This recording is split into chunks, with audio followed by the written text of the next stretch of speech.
이 책이 논픽션 사워도우 1권 편집본 샘플입니다. 보시는 것처럼 스프링 제본이고 커버 보호를 위해서 앞뒤로 불투명 플라스틱 커버를 덧댄 디자인입니다. 제목은 금박으로 처리했고요.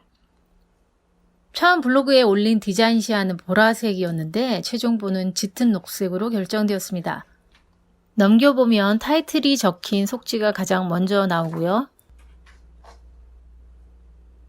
다음 차례 보시면 첫 부분은 사워도우에 대한 일반적인 내용입니다. 그리고 사워도우빵 만드는 과정을 다음 파트에서 세세히 설명했고요. 다른 책에서 볼 수 없는 사워도우빵 단면 읽기, 이 부분은 잘못 만든 빵에 대해 원인 설명을 해주는 부분입니다. 그리고 사워도우 기본 재료에 대한 설명과 대체제 이야기, 5년 전 책에서 많이 생략된 부분이 바로 여기에요.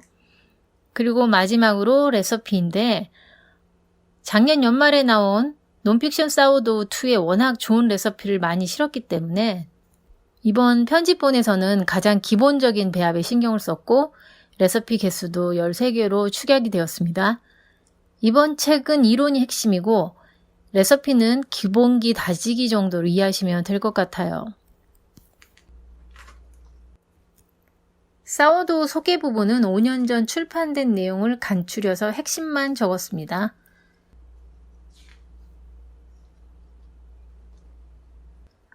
본격적으로 사워도우 만드는 방법에 대한 부분입니다.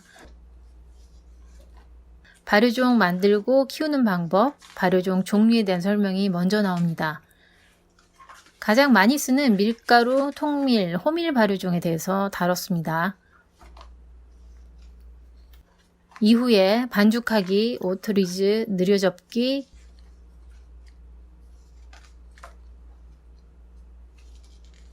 (1차) 발효, (2차) 발효, 저온 발효,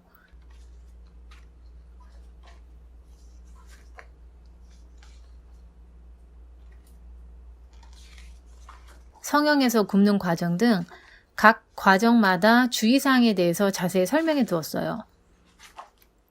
추가된 내용이나 달라진 부분이 있는지 궁금해 하시는 분들 많으신데요. 거의 다 비슷하고 대체로 말만 좀 더 간명하게 바꿨습니다. 대신 컨벡션 오븐에 대해서는 예전보다 지면이 좀 길어졌어요. 그 사이 컨벡션 오븐이 많이 대중화되면서 사워도우 하려면 반드시 대용량 컨벡션 오븐이 필수라는 오해 아닌 오해도 많은 데다가 이미 쓰고 계신 분들 중 많은 분들이 장단점에 대해서 자세하게 인지하고 계신 만큼 오븐에 대해 객관적인 설명이 필요하다는 생각에 좀 길게 적었습니다. 여기는 사워도우빵 단면 읽기 부분입니다. 실패빵마다 원인이 무엇인지 상세히 실었고 1권에 없는 예시도 2개 정도 추가되었습니다. 이 부분 재료 설명도 많이 줄어들었다고 봐야 하는데 이유라면 그 사이 우리나라에서 구하기 힘들어진 재료도 많고요. 또 모든 재료를 커버하려고 욕심을 부렸던 게 좀 장황하지 않았나 싶어서 아주 필수 재료 서너 개만 남기고 과감히 잘라냈습니다. 그러면서 거의 새로 쓰다시피 했다고 봐야 할 것 같아요. 가장 기본인 통밀과 호밀을 중심으로 입자 크기와 제빵성 차이를 다뤘는데 이것도 이번 판에 추가된 내용입니다. 통밀이라고 다 같은 통밀은 아니죠. 호밀도 마찬가지고요. 사진 일부는 업데이트해서 새로 실었습니다. 여기 이것도 새로 찍은 것들이고 제법 많이 바꿨어요. 레시피 파트는요. 이 책 레시피의 재료나 기본 구성에 대해 미리 숙지해야 될 것들을 먼저 서술을 했고요. 그리고 만드는 방법에 대해서 일괄 사진을 실었어요. 이것도 1권엔 생략되었던 부분입니다. 사진에 적힌 번호는 옆 페이지에 만드는 순서 번호와 매칭되어 있습니다. 굳이 사진이 필요 없는 번호는 스킵했으니 번호가 없다고 놀라서 오타 아니냐 이렇게 생각하시면 안 됩니다.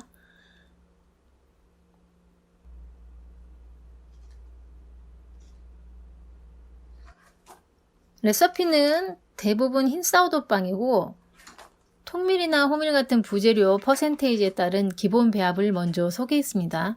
볼륨 차이나 빵 색깔 차이를 느끼실 수 있을 거예요. 딱 보시면 아, 내가 좋아하는 빵은 여기까지다. 이렇게 감이 오실 듯 합니다. 슈퍼마켓에서 쉽게 구하는 강력분, 중력분이 모든 레시피의 기준입니다. 쉬운 재료를 먼저 쓰면 밀가루가 달라졌을 때 뭘 신경 써야 할지 가늠이 좀 되거든요. 사워도우 초보자일 경우 지난번 논픽션 사워도우 2처럼 기본 재료인 밀가루가 너무 다양하면 낯설어서 어려워하시는 것 같았어요. 통밀이나 호밀빵 포함 3개 정도만 실었어요. 스페셜 레시피로 이탈리아 밀 포카치아를 실었습니다. 제가 올해부터 밀가루를 대거 교체하는 중인데 참고해 보시라고 하나 끼워봤습니다. 기존 재료와는 뚜렷한 차이를 식감이나 맛, 특히 산미에서 느끼실 수 있을 거예요. 맨 마지막엔 브록으로 레시피 노트를 실어봤습니다. 제가 레시피를 짤 때 주로 쓰는 포맷인데 협력 중인 디자이너에게 의뢰해서 만들었어요. 예시로 적은 이 레시피는 논픽션 사워도우 2에 있는 몬테리 잭 페퍼 사워도우입니다. 책에 있는 레시피를 업그레이드 하면서 활용하셔도 좋겠고요. 아니면 본인 레시피를 적어보셔도 되고요.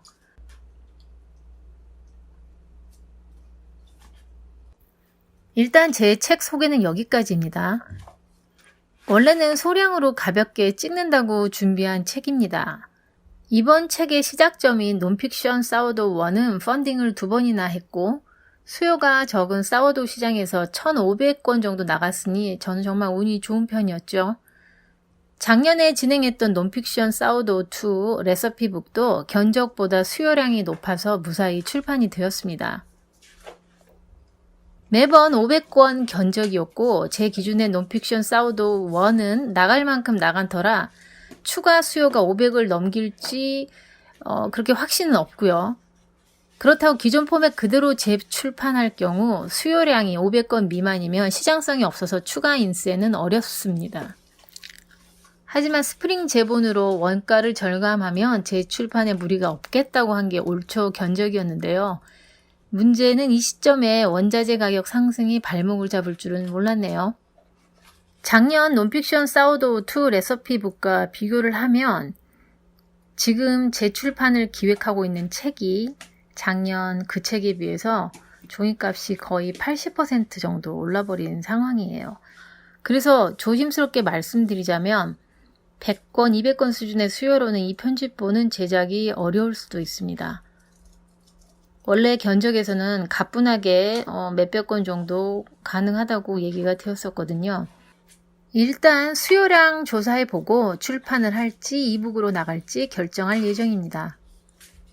꼭 구입하고 싶은 분들은 제 블로그나 인스타그램 중 한 곳을 택하셔서 공감 버튼 혹은 하트를 눌러주시면 그 숫자로 대략적인 실수요를 파악하도록 하겠습니다. 제가 해당 주소는 영상 하단에 링크해 두겠습니다. 지금까지 총 3권에 이르는 작업을 모두 함께한 디자이너 말로는 이번 책이 가장 마음에 든다고 하네요. 저는 한 권 한 권 다 좋았기 때문에 잘은 모르겠지만 최종 샘플을 보니 책이 잘 빠진 건 맞아요. 좋은 결과가 있기를 기대해 봅니다. 기다려주신 분들께 정말 감사드립니다.